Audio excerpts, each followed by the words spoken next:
एक गरीब आदमी बद्दू रात के वक्त वो कहीं बेचारा सुबह से चला था, मदीने पहुंचते उसे रात हो गई। उसने डरते हुए ना खैमा ही बाहर लगा लिया। जहां रात हुई ना, आधी रात हो गई, 1-2 बजे समझ ले पहुंचा मदीने, तो उसने बाहर ने खैमा लगा लिया। बीवी उसकी उम्मीद से थी, बच्चे की विलादत का वक्त करीब आ गया, बीमार हो गई, उसने खैमा लगाया। बीवी अंदर है, हजरत उमर फारूक गश्त पे थे रात को, साथ एक गुलाम था। हजरत उमर फारूक रज़ी अल्लाह ताला अन्हु कहने लगे वो आग जल रही है थोड़ी सी, पता करो कौन है। तो आपका गुलाम पता करने गया तो बद्दू ने डांट दिया, कहने लगे जाओ तुम्हें क्यों बताऊं। हजरत उमर खुद गए, कहने लगे मुसाफिर भाई बता तो सही। कहने लगा जी छोड़े, मैं आपको क्यों बताऊं, मैं कौन हूं, कैसे आया हूं। फरमाया खैमे के अंदर से कराहने की आवाज आती, कोई दर्द से चीख रहा है, बता हमें बात क्या है। कहने लगा जी मैं फलां बस्ती फलां इलाके का एक गरीब हूँ, अमीरुल मोमिनीन उमर फारूक से मिलने आया हूँ और रात हो गई है तो यहाँ खैमा लगाया है, सुबह मैं उनसे मिल के चला जाऊंगा। तो रात को तकलीफ देना पसंद नहीं किया, तो मेरी बीवी उम्मीद से थी, अब बच्चे की विलादत का वक्त करीब है, पास कोई नहीं। हजरत उमर कहने लगे तू ठहर, मैं अभी आया। चेहरे पे नकाब है, उसे बताया नहीं मैं ही अमीरुल मोमिनीन। उमर दौड़े गए, अपनी जौजा से कहने लगे अगर तुझे बहुत बड़ा अजर मिल रहा हो तो हासिल करेगी। क्या करूंगी, तो कहने लगे चल फिर मेरे साथ, बहुत बड़ा अजर है। एक दोस्त के यहाँ विलादत का वक्त है, जरूरत की चीजें साथ ले लो। उस औरत ने थोड़े दाने ले लिए, घी ले लिया। हजरत उमर से कहने लगी लकड़ियां इकट्ठी कर ले।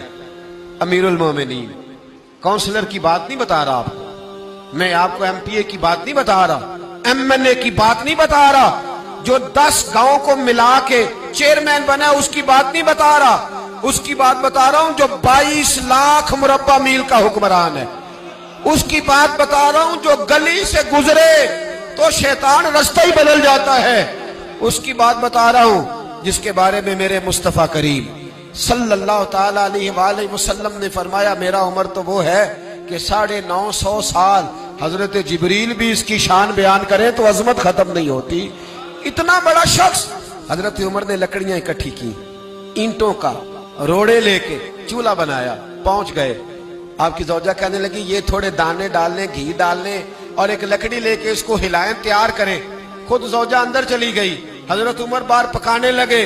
वो बद्दू कहता है मैं इस तरह का उनके साथ बिहेव करने लगा जैसे को किसी चौकीदार के साथ नहीं करता। मैंने समझा ये उमर ने चौकीदार रखे आने जाने वाले मेहमानों का। मैं कभी पानी का प्याला मांगता, कभी कोई बात, उमर दौड़े जाते, कभी पानी लाते। ओ मुसलमानों, ओ मेरे रसूल के गुलाम अजीजो, हजरत उमर फारूक। वो गुलाम कहता है मैं उमर से कहता, मैं कहता गुलाम पानी ला, तो उमर दौड़ के पानी लाते। मैं कहता तुझे घी पकाना भी आता है, पहले भी कभी पकाया है? तो उमर फरमाते कोशिश तो कर रहा हूं। मैं कहता पहले भी कभी तेरी बीवी ने ये काम किया है? तो हजरत उमर कहने लगे मुझे याद नहीं, पूछ के बताऊंगा। कहते हैं क्या रंग था, क्या अंदाज था, क्या मुस्तफा की तरबियत थी, क्या अंदाज हुजूर ने सिखाए गुलामों को।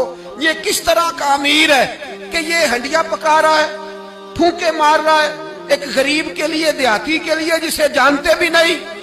अंदर उस शख्स की बीवी के यहाँ बेटा पैदा हुआ तो हजरत उमर की बीवी अंदर से बोल के कहने लगी अमीरुल मोमिनीन मुबारक हो, आपके दोस्त के यहाँ बेटा पैदा हुआ है। जब कहा ना अमीरुल मोमिनीन मुबारक हो, तो वो शख्स कहता है मेरे हाथ कांपने लगे और मैं इस तरह दौड़ा कि मेरी पगड़ी गिर गई। मैं दौड़ा तो उमर ने बुलाया, कहा किधर जाते हो? कहने लगा आप अमीरुल मोमिनीन हैं, आप अमीरुल मोमिनीन, आप उमर हैं। कैसर किसरा जिसके नाम से कांपे आप वो हैं, जिसे मुस्तफा ने दुआ मांग के अल्लाह से मांगा वो वाले उमर हैं आप, जिसके लिए अलीउल मुर्तजा फरमाते मैं रोज दुआ करता हूं वो वाले उमर हैं, जिसके बारे में अबू बकर सिद्दीक ने फरमाया था कि मैं अल्लाह से कहूंगा मौला जो तेरे महबूब की उम्मत के हक में सबसे बेहतर था मैं उसे खलीफा बना के, वो वाले उमर हैं। उमर अमीरुल मोमिनीन की बीवी वो तो खातून अव्वल होती है, वो तो मलका होती है, और तेरी बीवी दाई बनकर एक गरीब के बच्चे के पास बैठी रही है विलादत के वक्त। उमर अमीरुल मोमिनीन होके तेरी दाढ़ी सारी धुएं से भर गई, तो ड्यूटी करता रहा।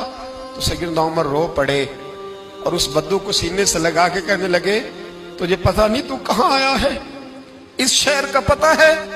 اس نے کہا حضور کہاں ہے؟ فرمایا یہ میرے نبی کا مدینہ ہے، یہ مصطفیٰ کا مدینہ ہے، یہاں امیروں کا استقبال نہیں ہوتا، یہاں غریبوں کے استقبال ہوتے۔ یہاں حضور نے اس اسٹیٹ پہ میرے رسول پاک نے وہ والا رنگ دیا ہے کہ اب غریب سر اٹھا کے جینے لگے ہیں، اب مزدوروں کو عزتیں ملنے لگی ہیں، اب یتیموں نے سر اٹھا لیا ہے،